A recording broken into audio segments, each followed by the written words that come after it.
What's going on, guys? It's your boy Michael McCredden.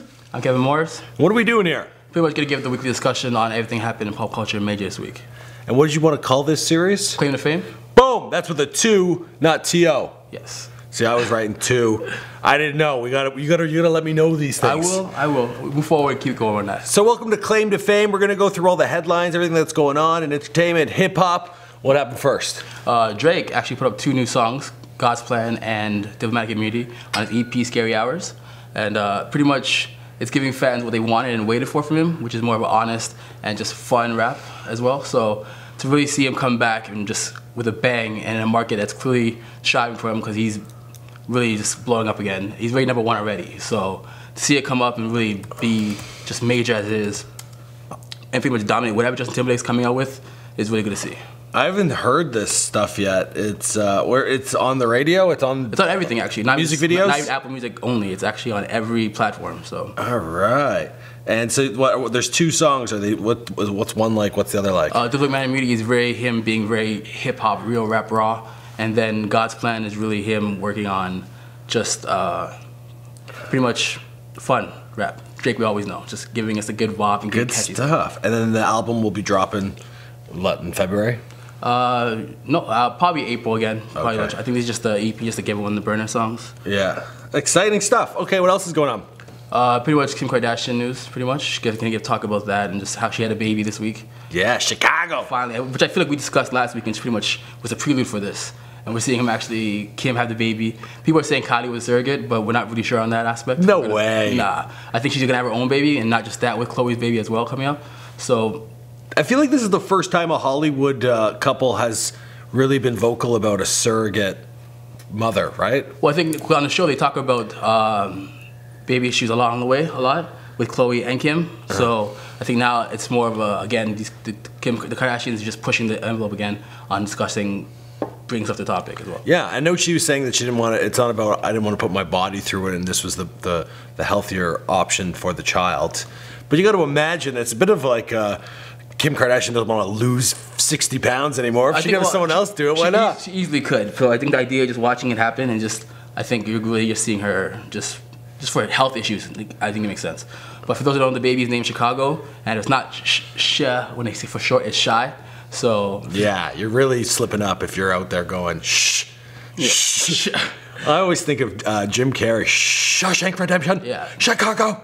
We can't lie. That's a good name though. I like what they got. They got Saint, North, and Shy. Now Chicago. Cool. Great name. Yeah. Yeah. With that, I guess we'll just see who has more baby news coming out this year. So follow with that up. If Drake has a kid and he got some stripper pregnant, maybe he'll name his child Toronto. That would be great. Now, he actually addressed that on the actual song release that came out. He said, "Oh, he has a sauce," and all these girls are saying he's Prego now, which is the name of the actual brand of spaghetti sauce. So it's just him being play on words this week, as usual. Good for him. All right, what else is going on? I guess we're seeing the actual market. I just want people to talk about how the FREDO Santana situation, and seeing as how before they were famous is very heavily talking about the mumble rappers or internet rappers that they say, and seeing how this issue is really prevalent, and just we're seeing now the combination of after a decade's worth of talking about drugs and music and lean especially, where it started off in 2008 a lot with Lil Wayne and Drake with double cupping and dirty Sprite and all that. We're seeing now generation of people who have PTSD and coming from Chirac or situations like that. We're seeing them actually now deal with it, and the fact that we're seeing people like Lil Peep, I believe, and now who also in his own death, FREDO Santana had his own teacher before and dealing with that and felt that he hit him well. And like you're seeing a lot of these internet artists, internet rappers feel the effects and say they don't want to do something like Xanax or lean now, and just seeing the aftermath of it all. Seeing it's not just, as much as they promoted it as fun, it was clearly used to numb out pain and everything they were dealing with at home. I'm currently working on the FREDO Santana Before They Were Gone video. That'll probably be going up tomorrow on my main channel. PTSD, he's got post-traumatic stress disorder from what exactly? Growing up in Chicago? Oh, Chirac, as they say. Which is, and again, this is like a discussion where it's just more of an urban version of what's happening in the war in Iraq in its own way. Yeah. A lot of people coming home and dealing with situations where even if they get out of Chicago, which he did, he was in LA a lot, you're still seeing the aftermath be there and be heavily prevalent. Yeah, he was living the good life. I saw his baby mom was a beautiful girl. I saw this house in L.A. It was a mansion, and despite what he had gone through, that he was still holding on to that, and then he had a crippling addiction. Yeah, obviously trying to deal with it. The demons are serious, so it's just we're seeing just the aftermath of a decade where we've seen the rappers be drug dealers. Now we've seen the rappers now be people who are doing the drugs. They're dying so young, 27. Because we're doing for their famous episodes, and less than 3 months later, we're seeing the death of these people. So it's not something we like to do, but the idea of seeing we're us being almost like gatekeepers in a way to introducing these people, and only after short months having to give the ending of them. It's just not something we actually want to see. So we'd like to hope that we would give them before the famous, just to give it a long duration of time. I've gotten, my phone blew up, the comment section blew up. Everyone wants this video to be done. And it was weird, I missed out on doing FREDO Santana in the first place. It's very limited information. The guy doesn't like to give a lot of interviews. But we're finally getting it done. And I won't be jumping on it the day of. It happened on Saturday. It'll be about Tuesday before it gets out there. And I get a lot of negative feedback, people saying, you know, you're monetizing a situation. The guy's passed away, but there's just as many people that want to hear the story and want to know what's going on, and these videos act as a tribute to, you know, what his artistry was and his rise to fame. So I'll be continuing to do those videos regardless of the negative feedback I get from time to time. Whatever. And seeing as how we pretty much, a lot of people introduce as artists or look for information from us, it only makes sense that we naturally be the ones to discuss at the end. Yeah. All right. Thanks, bud. Poor guy. Yeah. But other than that, we have maybe coming up. We have the Grammys coming up, so we're seeing that, going to follow up on that. Hopefully next week, if not beforehand, right after. Give us a little wrap up on that. Hopefully we're going to see some big moments. We're going to see Cardi B have I'm assuming a major moment at this award show. Yeah. And then we're gonna. And apparently there's rumors that Beyonce is having she's blocking Kanye from actually showing up. So we'll see how that goes. Why? No, apparently she's pulling the strings. She's just being able to pull the strings. Apparently, and just a lot of the rumors in the industry right now is that she's having her pull be there and it's because tonight we're honoring Jay-Z, so we don't want anything to happen that could happen. So weird. Oh, so that he can't take the stage and yeah, I would assume so. It's 6th anniversary, so clearly they're catering a lot of the award shows to Jay-Z. So he's such a loose cannon. Yeah, so they have to sit him at the back. He seems happy. I've seen pictures of him recently. He seems very happy in his own way. So we're gonna see a lot of that really flesh out. And I guess, and it's just a discussion I want to talk about in terms of claim to fame, just in terms of how it is.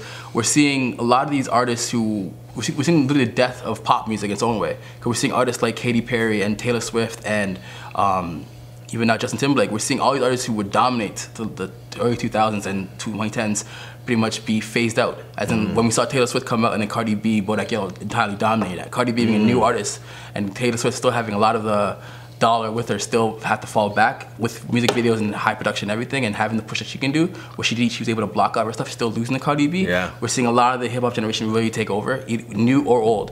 And even now, we've seen a lot of promotion for Timberlake with this new album, Supplies and everything came out Friday. Drake dropped the song on Saturday night or Thursday night at midnight, and it's already #1. So the idea being, it's just showing that even with it literally has to be content, and if you're not providing it, people aren't here for it. I think it has a lot to do with the internet, because before there was powers that be that told us what we were going to listen to and what was popular, and now people actually really have the control with what they want to actually hear and the artists they want to follow. So a lot of the industry, with terms of politics and everything, is not really working on generation, because now it is we the people, and the time that we're living in now, the climate we're in, we're seeing a lot of the fan voice really be prevalent now, and just people want to hear what they hear, and it's not here for listening to things like that. The suits up on the penthouse floor are not going to be happy about this, and they're going to want that power and back. That is why people like Taylor Swift, Ed Sheeran aren't even coming to the award show. They're not even coming. Every said they're banning from going to Grammy because they don't want to go. Ed Sheeran's taking a break. He just got engaged. He got engaged, yes. Yeah. He's like, it's over. And hip hop loves him, so he's on Eminem's album, so clearly he's good. But everyone else, you're just seeing them not want to go, because they know they're not going to win now because they're not the top dogs. So to really see where it's all going and seeing where generation is, next year will probably be Lil Pump and singing us again at the Grammy. So, I just feel bad for my mom. She'll be watching these old award shows and being like, I don't know who anyone is. Well, I think for years with us watching all these old people win, not understanding when they won. When Beck won, people didn't know. People thought, why was he beating Beyonce? Because Beck, I remember that. So the idea being, it's just we're seeing just the changing of the guard and changing how it is, and just industry changing. It's just how it's phasing out. So. Yeah, that's fair. That was a real big upset when Beck won. Like, what the hell's going on? And again, that was like one of the last times we've seen Kanye, Kim, and Beyonce and Jay-Z really be clicking. And yeah, I guess now was the last time. I think that was listen to the kids, bro, as Kanye would say. So Well, that was what when Kanye got with Kim Kardashian. I was like, oh, he wants his own Beyonce. What am I saying? When Kanye got with Kim Kardashian, I was like, oh, he's bros with Jay-Z and sees a dual celebrity marriage, and he went out and found his own. Anyone who followed that story will know he was in love with Kim for the longest time. Right. And even when they both bonded over the death of their parents, and the idea of being we're seeing just a lot of that. That was, to me, if you actually follow it without looking at the superficialness of it, it was very, very organic. So I heard that. Yeah, he would show up at her New York hotel and all sorts of stuff. The waiting game was real. He got friend zoned very, very hard, and he had to deal with a 72-day wedding, and still was like, okay. So that's jokes. Well, that's a good thing for men out there. You know, it's never too late. Even if she's gone down the aisle with someone else for her TV show, you can still end up having 3 kids with her and be top of the game. So amazing. With all that too. Well, I've got on this channel also Babe of the Day, and I've been getting some DMs from all these hot chicks I've been talking about. So maybe there's hope for little old me. I'll be at that wedding, I'm sure of it. I'm covering that. He is finding Michael's claim to fame on that. So all right, guys, I think we're gonna wrap up this video. My name is Michael McCrudden. I'm Kevin Morris. And be sure to come back every week for more claim to fame. We're going to talk about the headlines. We're going to get a little more personable. And, we got Kevin here helping me out. And movie season's coming up, a lot with Black Panther and a lot of these other movies coming out, which we talked about last week. So you'll see a lot more of coverage of a lot of other topics as well. All right. See you guys in another video.